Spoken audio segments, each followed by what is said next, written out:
Hi, this is Greg Goernert of Canaccord Genuity Wealth Management and Goernert Wealth Management. This is my Insights and Perspectives podcast.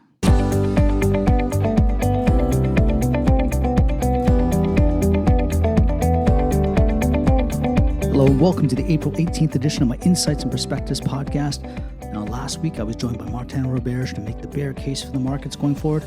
Today, I'm joined by Keven Vandermeer for the bull case. Since kind of late February, early March, we've had one of the largest, one of the fastest market corrections that we've ever seen, driven primarily off of this global pandemic. Now, markets are always kind of a moving target, especially when we come out of extreme events that we've just come out of. And it's my job here to bring that diversity of opinions so that we can all come out to make a better decision about what we should be doing with your wealth at this moment.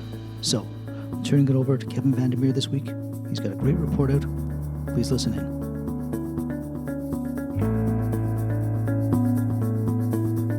My guest today is Managing Director of Investment Advisory Services at Canaccord Genuity Wealth Management. Kevin's the lead portfolio manager of the investment team.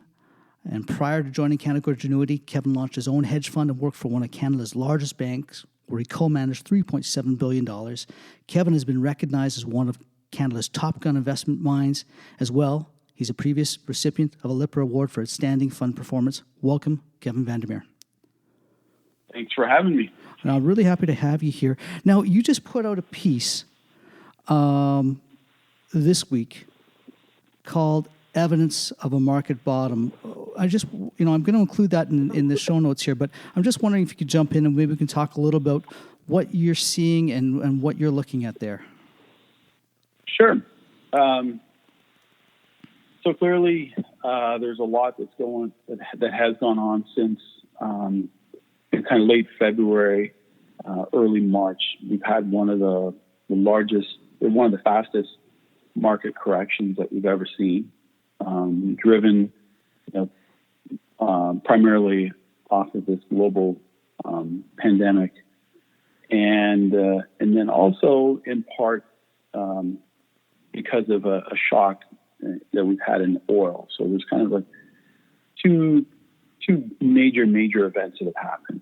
Mm-hmm. And so as we sit here today, the market has retraced a good part of the initial pullback. Yeah. And it's done that with as much speed as it did when it fell. Mm-hmm. So people now are wondering and trying to contemplate whether or not we will have what's called a retest, which means will the market fall back to the lows that it had on March the 23rd. So, which was roughly down about 37%. Mm-hmm. So really what I tried to do in this piece really was just sort of stand back and say, look, what are some things that we can look at and in the market today and try to decide whether or not we're going to have a retest. And so really that's what I put together, and I'm happy to walk you through it. But really what we've done is sort of identify kind of five or six things that people can look at and kind of draw their own conclusions. So first I'll walk you through them real quick, but first we would look at the market from a technical standpoint. Yeah. Next we'll look at measures of volatility or fear in the market. Third, we'll look at the credit market and types of things that are happening in credit. We'll obviously revisit where we think we are on the pandemic globally. Mm-hmm. And then look at, everyone's kind of wrestling with the duration and the speed at which this economy will either be on pause and its ability to recover. So it's really kind of those five or six things that I think we can talk about. Okay. Well, why don't we jump Why don't we jump into the technicals, and then we want to talk about volatility a little bit too, because I did notice that we dropped below 40 on the VIX today. But let's talk about technicals first. Sure. Yeah. So technicals, as most people would know, really are, I call them like pictures and crayons, if you will. Yeah. But really, they're a way for people to just observe like price action, so charts. And what we've found over time and through history is that the human behavior is very similar. The way that we react to certain events is very similar, and so that's why we study charts. And when we study, say, the S&P 500, there's a couple of things that we would look at, and be able to say that the market is starting to repair itself. So from a technical standpoint, so one of them is that the S&P 500 it bounced through its 20-day, and we're recording this on Friday afternoon. The market is now above its 50-day moving average, but more importantly, there's some mechanical buys that we would call some technical indicators that we would look at, and we've already got kind of two signals. So of what are called mechanical buys. Right. So what does that mean? Kind of to simplify it, it would mean that there's some real strong structure there that says the market is repairing itself, and I would say we've repaired ourselves probably 50%, if you were to ask me. So what does that mean? It means we've mitigated probably the bottom, retesting the bottom. Maybe there's a probability of, like, say, 50% of us going back down there, right, using just strictly technicals. Right.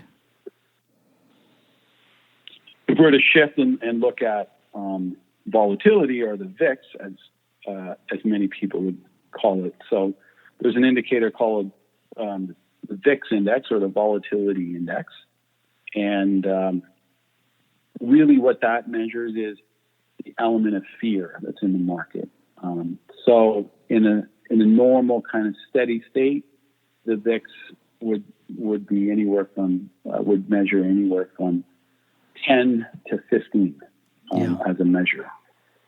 But in times of enormous stress, or when the market is falling like it did in late and early March, and at its bottom there on the 23rd, the VIX will be elevated and can go as high as 80 or 85, which is where it went. Yeah, the last time the VIX was at 85 was basically during the credit crisis in 2008. Yep. So it's kind of gone from 12 to 85, and now it's just under part of earlier this week it slipped under 40. Yep. And today I think it closed at 40 or thereabout, or just under. So we can see that it's gone from like 85 to roughly 40. So about half of the fear, if you will, in the market is come out. And usually that's a good thing. When people are no longer panicking, that's a positive and further evidence of a market bottom, if you will. Right.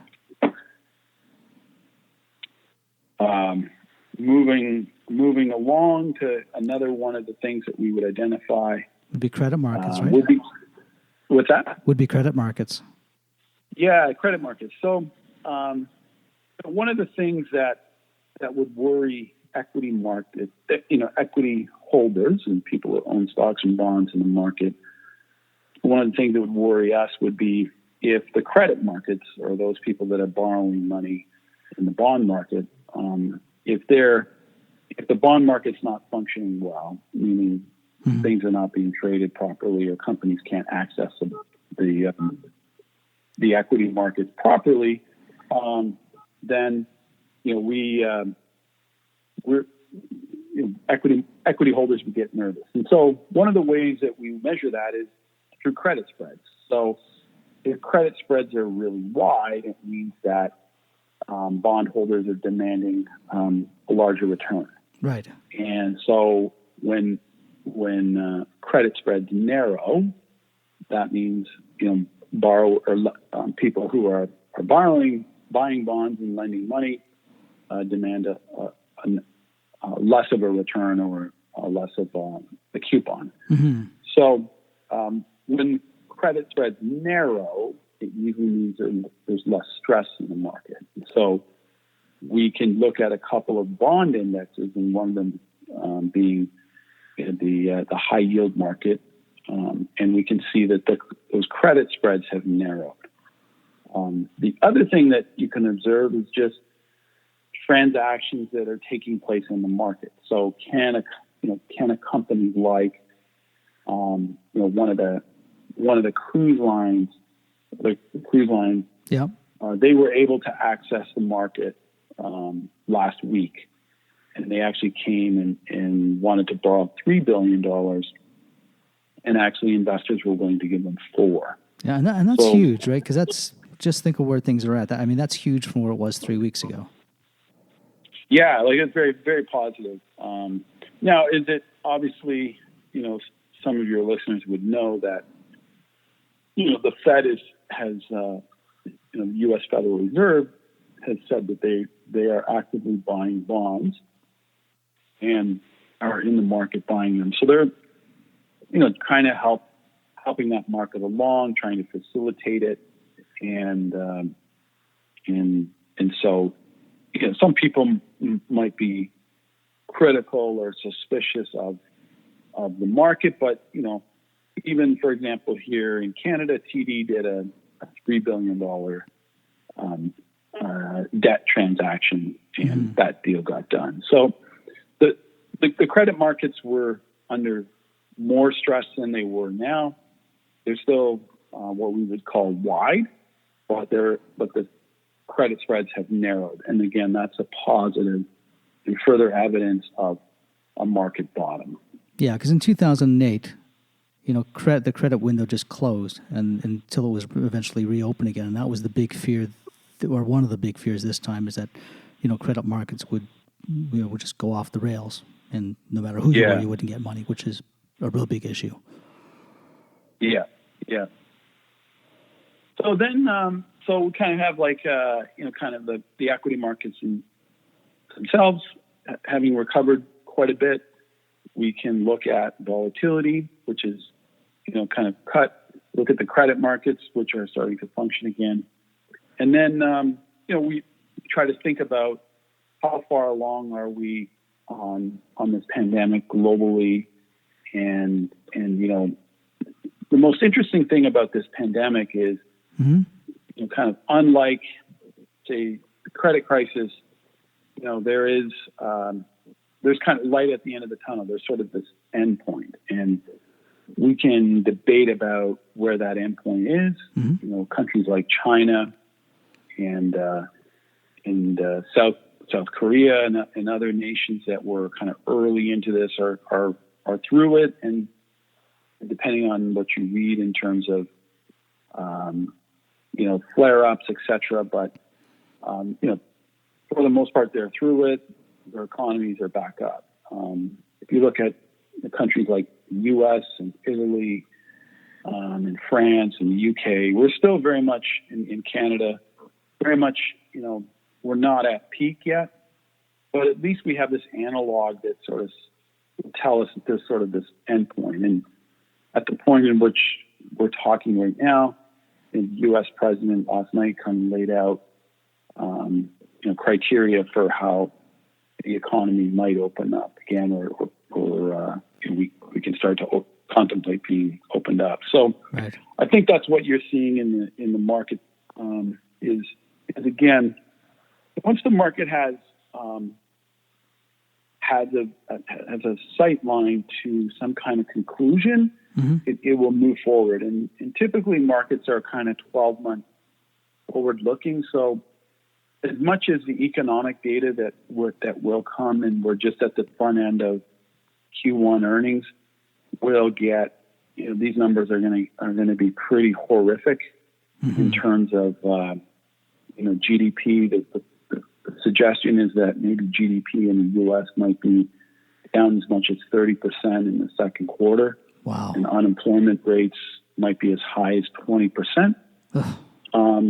You might sit here and wonder why the market isn't lower, but it's because the market's already looking now into 2021.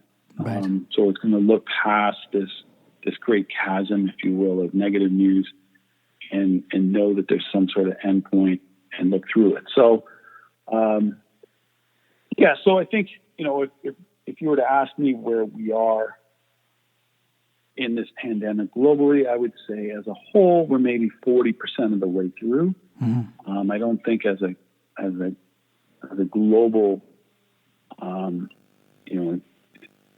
community, we're not quite peak yet, but we're pretty much near peak, and the market has already bottomed. So I think once most of those countries are on the other side and begin to improve, the market will continue to work higher. So, that's just sort of another way to look at the risk of a market bottom. I think is a retest, or us going back there, seems to be somewhat mitigated by the fact that we're almost at peak, and over the next couple months, most nations around the world, including the U.S., should be on their way to some kind of fewer incidents of cases, fewer deaths, at least in the second derivative, and then just with announcements of potential,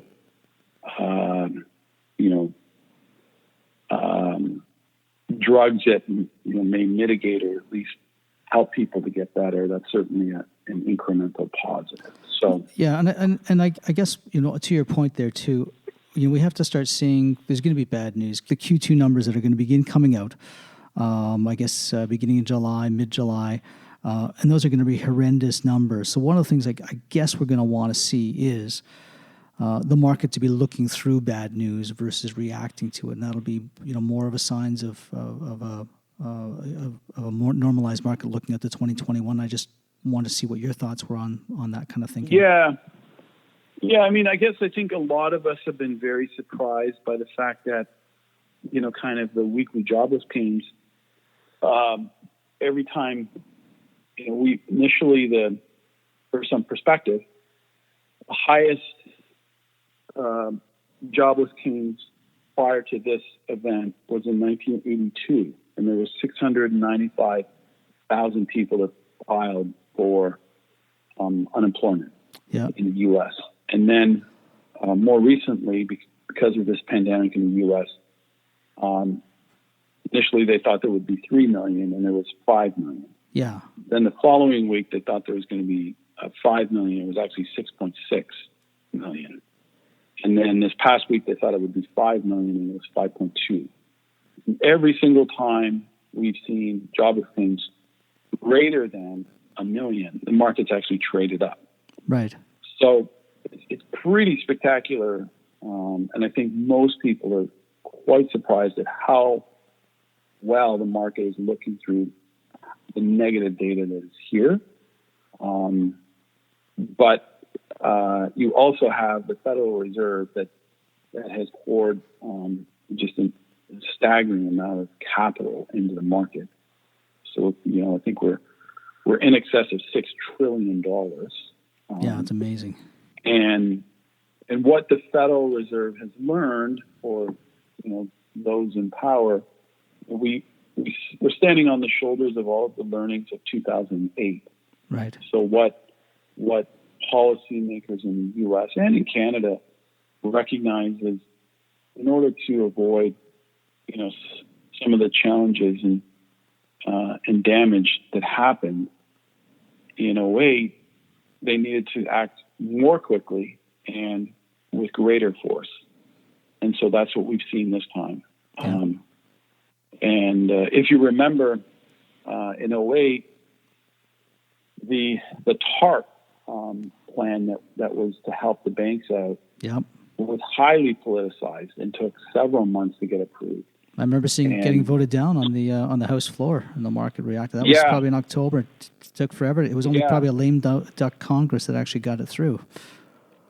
Yeah, that's exactly right. And you'll remember the market took another leg down. Yeah. As a result of that. So I think policymakers as well as politicians have recognized that acting quickly and more decisively in the face of, just enormous economic challenges is the right thing to do. And as a result, the market's pulled back. So, I don't think we should be so naive as to not think that the market, could pull back, kind of 5 or 10%. Mm-hmm. But, it's just unlikely to revisit the lows that we had in March. In late March, they are down. We'd need to go down another kind of 20% from where we are here to test those lows. And I think all of the evidence that we sort of presented here, the market structure through technicals, the volatility the fear that's come out of the market, the credit market's functioning properly, some resolution around the pandemic, the action by policymakers, and then, evidence and discussion of the potential, of at least the economy's opening, maybe selectively and through a staged effort. All of that's really positive and would suggest that the likelihood that we retest would be low. Well, see, that's interesting because I think from my conversations with a lot of investors, they're still trying to get their heads around the fact of just the speed of everything, not the speed of the sell-off or the, because we've seen that before, but the speed of the unemployment rates going up, the businesses shuttering, and the speed of, central banks stepping into the breach so quickly. That's kind of, and then the speed of the market recovering, that's, I think, got some investors flummoxed going, okay, this has all happened just way too fast for us, and we're not really sure, where the data points are right now. Yeah.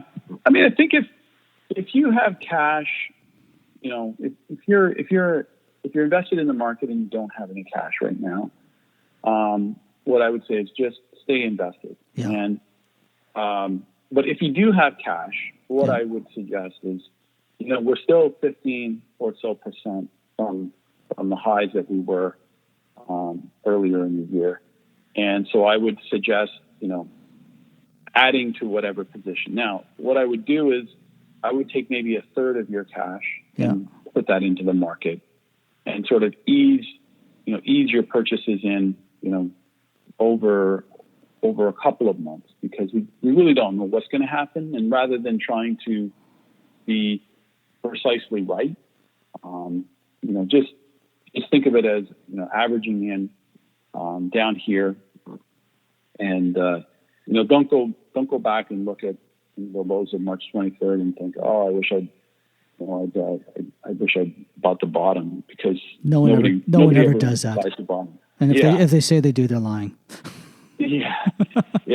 I'd say only guys that get the top, sell at the top and buy at the bottom are liars. Right. So just, and if you have a longer term view, if your view is any longer than 20 months, and Greg, you've got the stats there, and I've sent out stuff before, but I'm looking at it right now. Yeah, we'll statistically, all of these market corrections, if your view is kind of 15 to 20 months out, you'll be higher.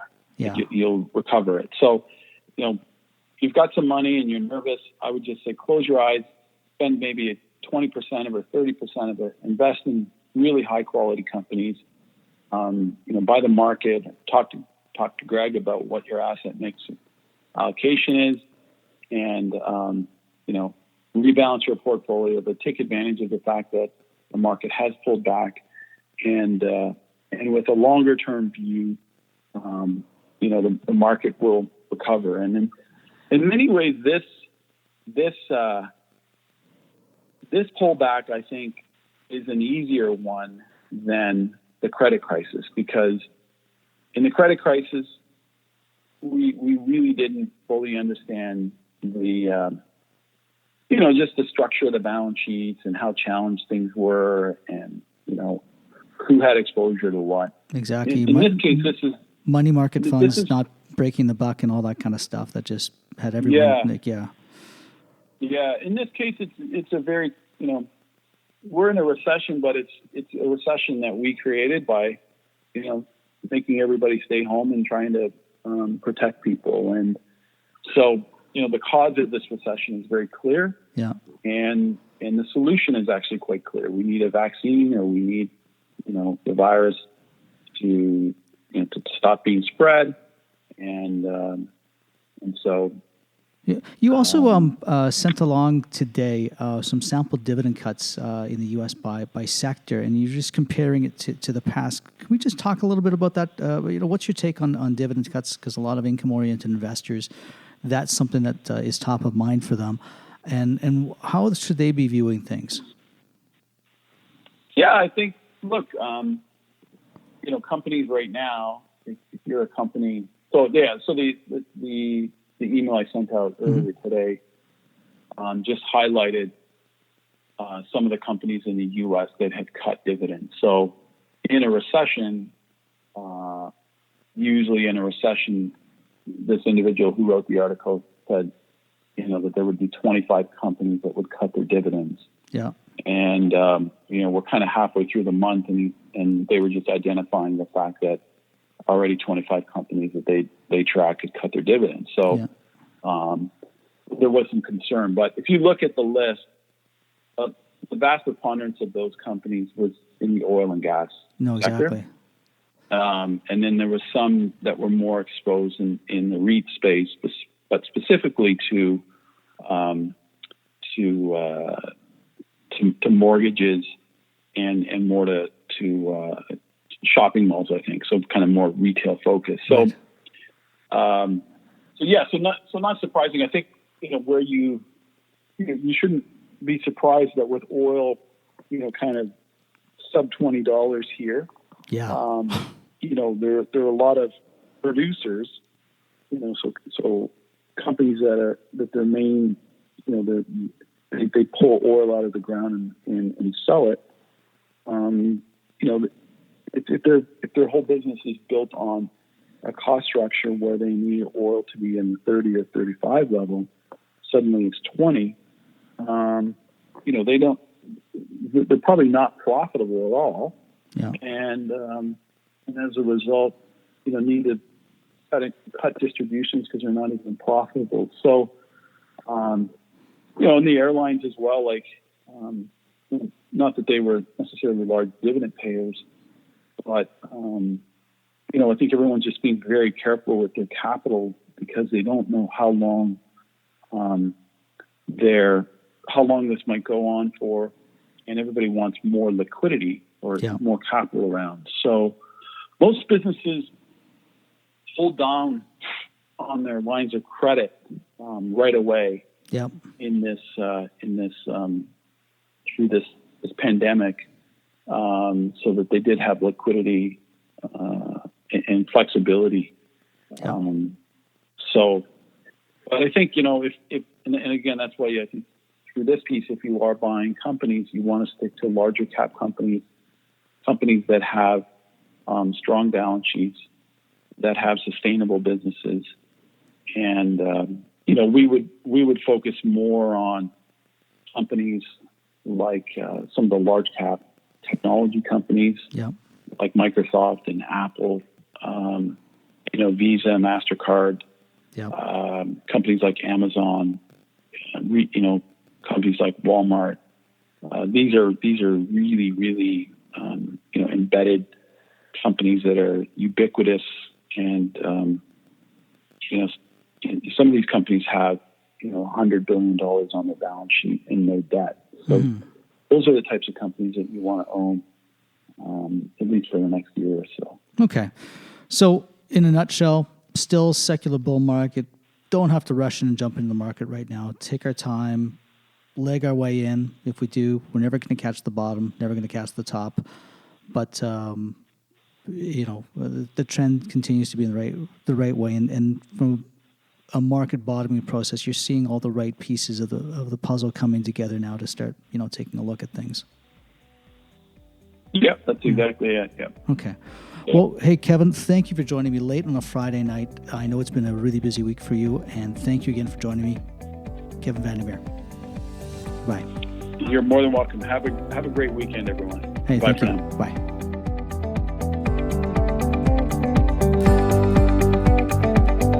Hey, thanks for listening.